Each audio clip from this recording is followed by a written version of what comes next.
Listen, I'm not gonna lie to y'all. It's very hard to come on here every other day and just talk about this team that continues to lose and continues to, just disappoint.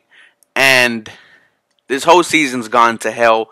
We knew it was gonna be like this. David Culley showed that he's not a good head coach, but that's another conversation for another day. What I wanted to look back on was this draft class, from Nick Caserio, because Davis Mills had a 300-yard game, 1 touchdown. Nicole Collins had 10 targets, 5 receptions for 60 yards. Brevin Jordan had a couple catches and the opening drive touchdown. Garrett Waldo had one of the huge tackles for loss. Roy Lopez has been, one of the best, he's one of the best rookies so far in this draft class, has made an impact. And when we really go and look at this type of draft that Nick Caserio had, no first round pick, no second round pick. The idea, the Deshaun Watson sexual allegations are at an all time high. Are they trading Watson? Are they trading him after next year? So much stuff is going on in the draft, and with the 67th pick, he selects Davis Mills. And a lot of people are on the fence about Davis Mills. And I think Davis Mills receives a lot of unfair criticism for a lot of from the fans, because the simple fact is he's not Deshaun Watson, and that's why he is getting heavily criticized every single time he messes up. You go from a guy who is dropping your jaw every single week because of the amazing plays he does, and then you go to a guy who out of high school has only played 10 games and is now in the NFL. On his first start, he's a third-round pick. They drafted Davis Mills this year in the third round, so you don't have to draft him in the first, second round next year, because he was projected to go in the first, second round next year if he decided to stay. But overall, when you look at Davis Mills, right, you look at how he came in. Tyrod Taylor gets hurt, comes in against the Browns game, gets a touchdown. His best game was against the New England Patriots, where he put up 300 yards and 3 touchdowns, no turnovers, the only quarterback to do it playing against the New England Patriots defense this year. And in this game, against the Seattle Seahawks, 300 yards, a touchdown, an opening drive touchdown, something that only he has done this season, and looked very strong going into the half. And then the second half, you already know what happens. We don't make adjustments. David Culley cannot coach. Tim Kelly can't call an offense to save his freaking life. But if you look at the overall player of Davis Mills, I think there is something there. Is he going to be a top 5 quarterback? I don't think so. But could this be a middle of the pack guy? A Kirk Cousins type of quarterback. I'm not saying he's Kirk Cousins, but there's definitely something there with Davis Mills where you feel like you could build upon for next season. There's a good chance this dude's your starter week 1, and I don't see David Culley sticking here, after the season if we continue to lose like this, and just the way we lose is just bad, bad football.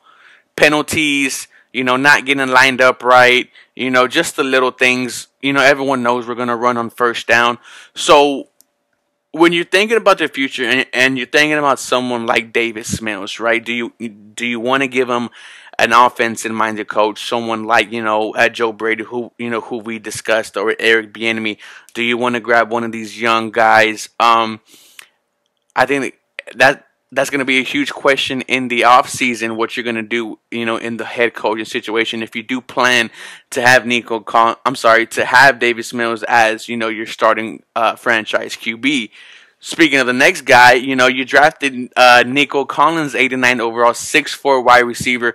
A guy who hasn't scored a touchdown yet, hasn't cracked the 100-yard game yet, but we do know the potential is all there for Nicole Collins. As of late, he has been getting much more targets. This is one of his most targeted games, like I said.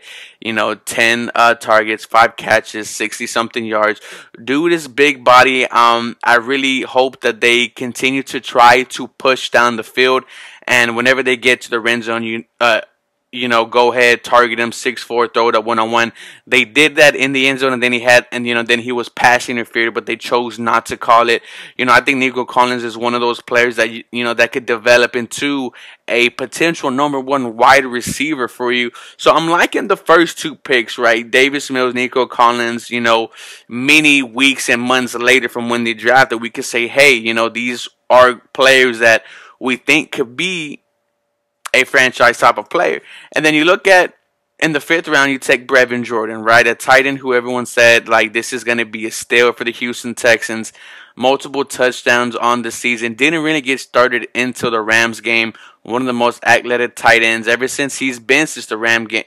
Ever since the Ram game, it's been nothing but Brevin Jordan. You don't see that much of Phil Brown. You don't see that much of Akins or Eclair. It's been Brevin Jordan's show ever since he's been playing. Since that Los Angeles Ram game, had a touchdown against the Seattle Seahawks, the opening drive. So that is something right there that your first couple picks have been producing for you this season.